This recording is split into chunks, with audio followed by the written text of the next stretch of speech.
Assalamualaikum warahmatullahi wabarakatuh. Halo kakak, ketemu lagi dengan saya Wulan dari Fakultas Ilmu Sosial Universitas Al-Irsyad Cilacap.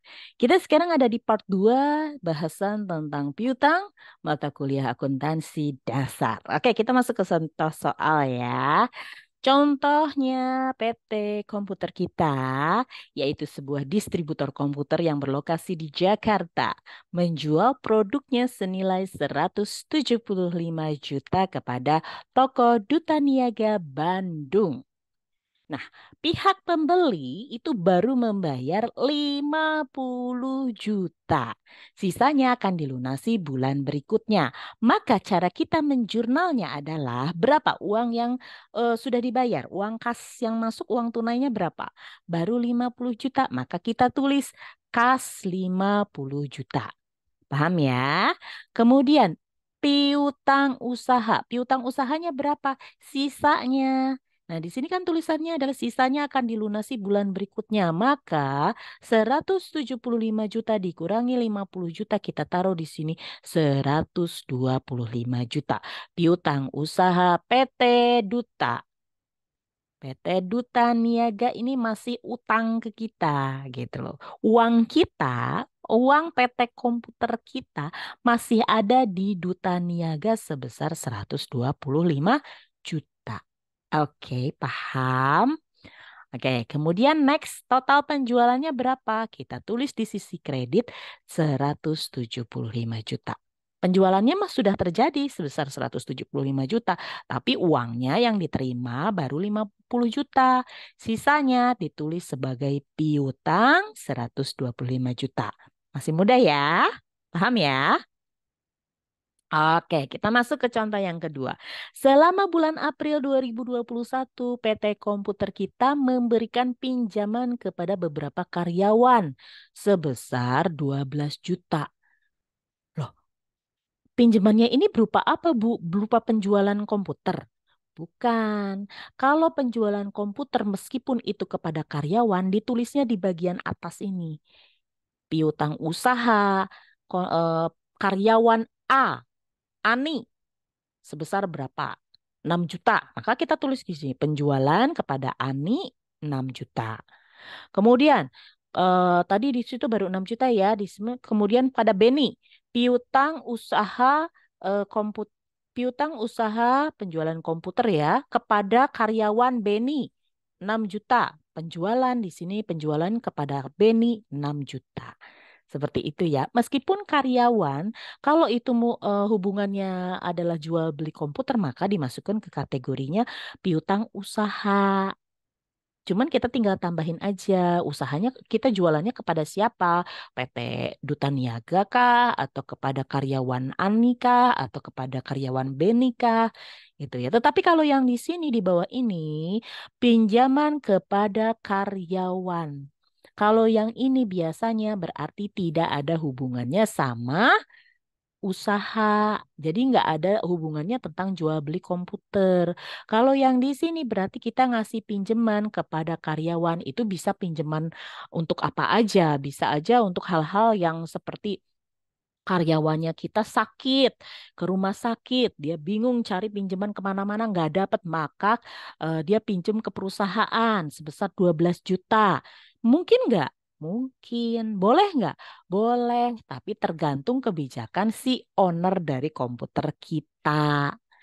Boleh nggak sih? Ya terserah, boleh. Kalau PT komputer kitanya memang ada uangnya dan dia yakin bahwa si eh, karyawan ini bisa bayar ataupun bisa potong gaji.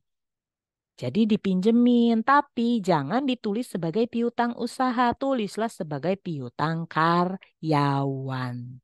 Ya, karena yang minjem karyawan dan bukan urusannya bukan tentang usaha. Seperti balik lagi kita ke contoh yang sebelumnya ya nih, kita lihat. Dari jenis piutang dalam akuntansi ada yang disebut dengan piutang usaha dan piutang lain-lain atau piutang bukan usaha. Tadi kalau piutang usaha berarti yang related atau yang berhubungan dengan usaha utama kita. Tetapi kalau yang piutang lain-lain itu bisa aja tadi ada yang dari uang muka karyawan atau piutang karyawan minjem ke kita. Yang utang ke kita adalah si karyawan kita. Nah, itu boleh ada piutang dividen, ada piutang bunga dan lain-lain. Nah, ini juga termasuk salah satunya adalah piutang karyawan. Bisa dipahami ya, teman-teman ya? Oke, kita akan lanjut di sini. Ada juga soalnya adalah membayar uang pesan jasa angkut ke Bali untuk bulan Juli 2021 sebesar 15 juta kepada PT Transportindo sebagai usaha atau perusahaan angkutan barang. Berarti kalau yang ini kita tuh nalangin kita bayar dulu kepada PT Transportindo sebesar 15 juta, tapi ini piutangnya itu kita ke siapa? Piutang jasa angkutannya kita nanti bebankannya ke pembeli kita, tapi kita nalangin dulu gitu loh. Kita nalangin dulu ke PT Transportindo sebesar 15 juta. Nah, kita nanti ini tagihkannya piutang jasa angkutannya ke customer kita. Tapi jangan ditulis sebagai piutang usaha ya, karena ini bukan piutang usahanya kita. Di sini piutang usaha kita 125 juta. Nah, kemudian kita talangin jadi piutang jasa angkutan kita sebesar 15 juta. Nah, kemudian totalnya piutang karyawan 12 juta tambah 15 juta dari piutang jasa angkutan, maka kas yang kita keluarkannya sebesar 27 juta. Begitu cara jurnalnya ya teman-teman ya. Oke. Kemudian di sini kita lihat contoh berikutnya, ada piutang dicatat dan diakui sebesar jumlah bruto atau nilai jatuh tempo dikurangi dengan taksiran jumlah yang tidak akan kita terima.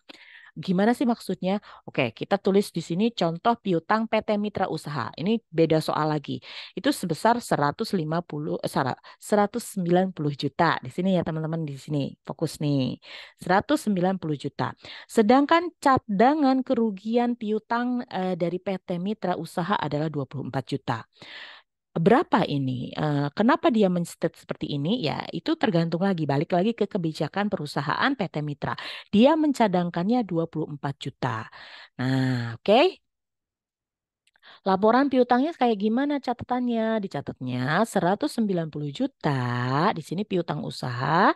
Kemudian dikurangi cadangan kerugian piutang 24 juta. Piutang bersihnya adalah 190 juta dikurangi 24 juta maka ketemu 166 juta. Nah, pada akhir tahun 2021, akuntan PT Mitra Usaha melaporkan saldo sebagai berikut. Piutang usaha, ini tambahan informasi ya teman-teman ya, 190 juta. Dari mana ini? Ini dari soal, ini ada nama pelanggan-pelanggannya, ada jumlahnya, ada tanggalnya. Bisa dilihat ya, ini 190.000. Kalau dalam ribuan berarti 190 juta ditambahin 0,3 karena di sini ditulisin dalam ribuan. Oke, kemudian di sini ada informasi tambahan adalah penjualan kreditnya sebesar 2.400.000.000. Di sini penjualannya, total penjualannya 4.200.000.000. Ya, ini informasi tambahan.